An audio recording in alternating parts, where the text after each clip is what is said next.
Just a few days before Apple announced the 2022 iPad Air, rumors started swirling that it wouldn't be powered by the same A15 Bionic as the iPad mini and iPhone 13. No, it would get an M1, the same chip found in a host of Macs and the iPad Pro, devices that cost a lot more than the iPad Air. At the time, I didn't put much stock into this rumor. The iPad Air and 11-inch iPad Pro were already extremely similar devices. This would make the gap between them even smaller. I'll have to eat crow on this one, as Apple went ahead and put the M1 in the new iPad Air. There are a handful of other changes here, including a much improved front-facing camera and 5G connectivity, but the M1 is the real upgrade of note. And while the basic experience of using the iPad Air is mostly unchanged, having the power of the M1 inside means this is one of the most future-proof iPads you can buy. The 2020 iPad Air was a total redesign. Not so this time. From the outside, the only way anyone will know if you're using the 2022 model is if you have one of the new color options. Otherwise, it's exactly the same size and effectively the same weight.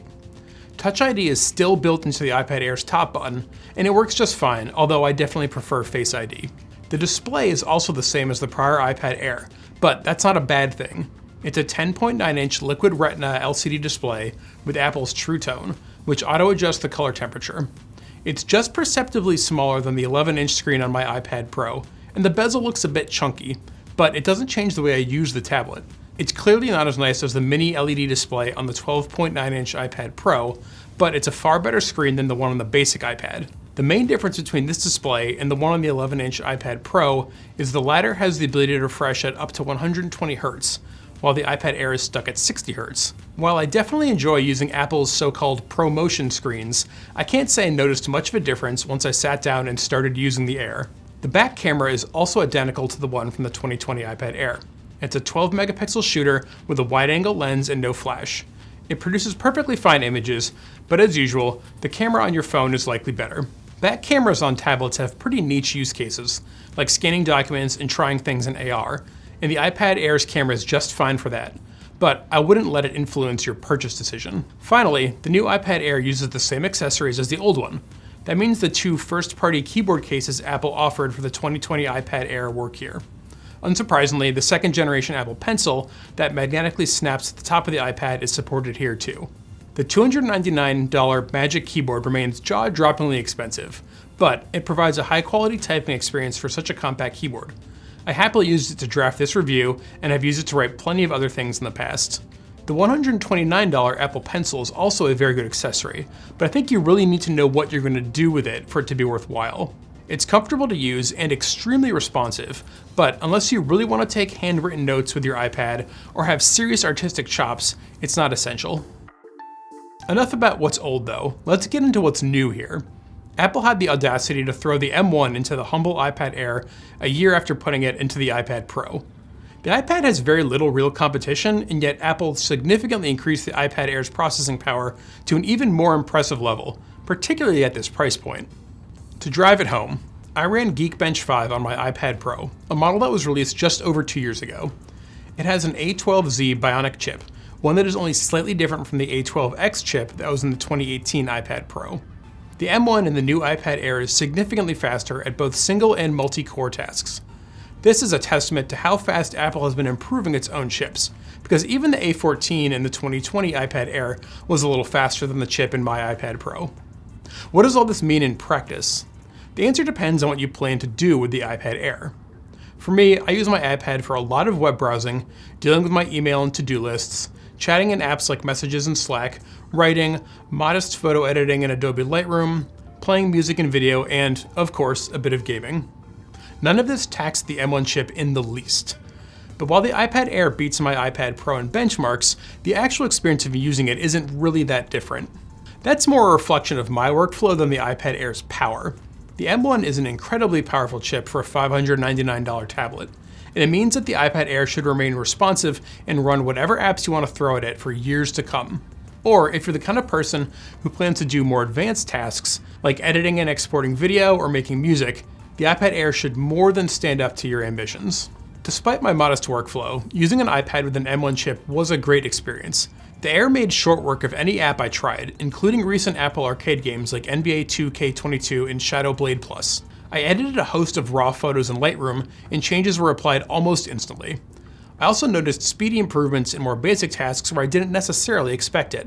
The Apple Mail app was much faster at deleting all the junk email I get than it is on my iPad Pro, and Safari was quicker to render sites and switch between tabs. Loading different apps into multitasking views like split view and slide over was similarly speedy. Battery life is just as good with the M1 chip in the iPad Air as it was before.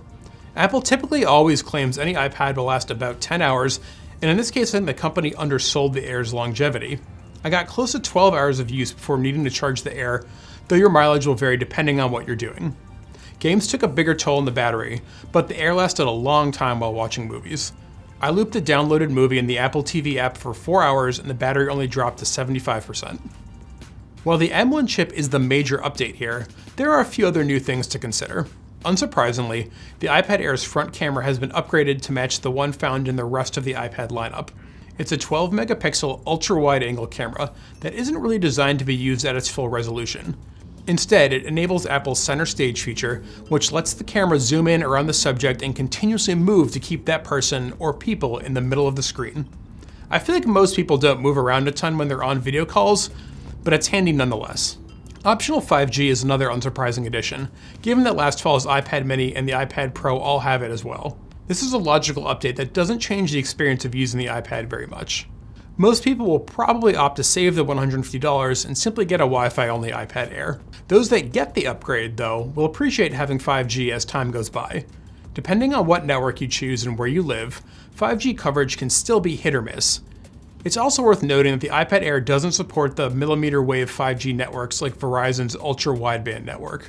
Those faster networks are only supported on the iPad Pro.